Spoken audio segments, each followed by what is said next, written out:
tight race like that.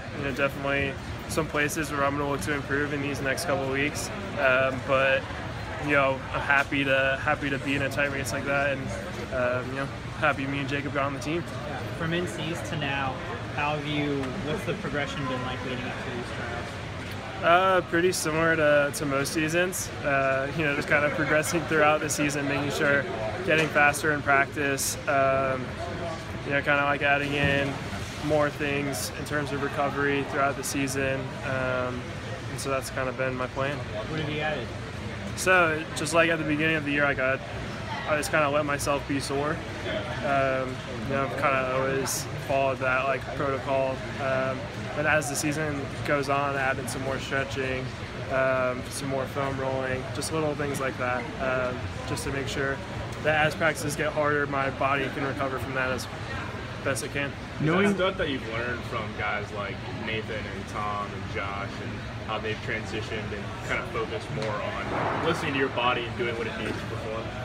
Yeah, for sure. I mean, everyone's a little bit different. I'd say things that I respond really well to, someone like Tom or Nathan, like you mentioned, might not respond to as well. So it's kind of just looking at what options are available and figuring out which of those options work for you. Brian, how does it feel to be on Team Speedo? It's sweet. I've always wanted to be a professional swimmer. I was asked a couple weeks ago what my dream job was growing up, and I said professional swimmer. So it's weird, most people say oh, I want to be an astronaut, but they never go to the moon. So, this is pretty cool that I'm able to be in my dream career. When did you first articulate that that's what you wanted to do when you were older? It's hard to pinpoint an age. I started swimming when I was 4, and I started to get really serious about swimming when I was about 7. And so I would say probably closer to that age 7 range is when, I decided that I wanted this to be my life. But you had no idea what that meant at that point. Oh, right? no idea. That was when I was swimming 2 days a week, and that was all over the summer. So, definitely it's been a long road. It's evolved in so many ways. You have a house load of people that you could ask advice of, but were there people outside of swimming whose advice you sought, or on how to make that transition? No, I really just stuck with people in swimming. I think swimming's a really unique sport, and how much training you need to put behind it. And it's not like a lot of other endurance sports in that, we're in a different medium. The water is a lot different than air. So, if we're out of the water 2-3 days, a lot of people just have to worry about their fitness levels going down. We have to worry about our fitness levels going down, as well as our feel for the water changing. Yeah. And so, I really just kind of focused on swimmers in terms of getting advice through that whole transition. What's the best advice you got from Nathan or Tom or Missy? I think the biggest thing is that there's time.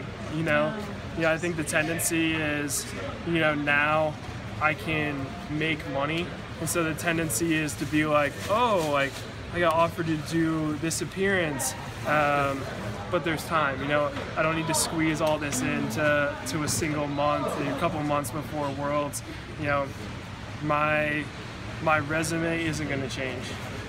What I've done is what I've done, and that's not going to change. So, just realizing that the opportunities are going to continue to be there. Brian, when did you officially turn pro?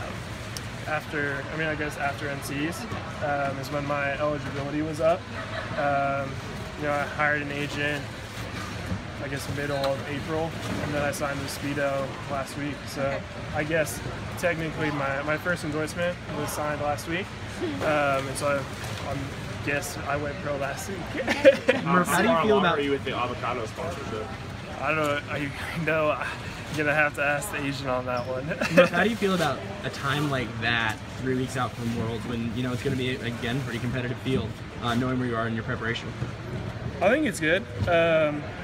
Like I said, there's areas where I can improve, and one of the things I pride myself on is finding those little areas that I can improve and making those changes in a short amount of time. So, I'm expecting myself to be a little bit faster in a couple weeks, just based off those little changes.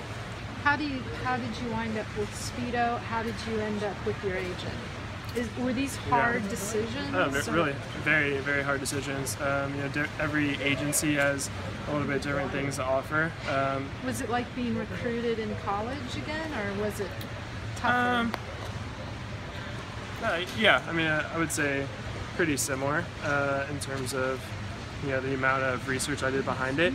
But at the end of the day, like, I just wanted someone that was going to work their butt off for me, work as hard as I was going to work in the pool, and that's what I ended up deciding. And then in terms of Sue sponsorship, I have a ton of resources even on my own team that I could talk to about that. So I definitely did a lot of research in terms of support, suit technology, how willing they are to work with you in suit development, just things like that is what I was looking for. So you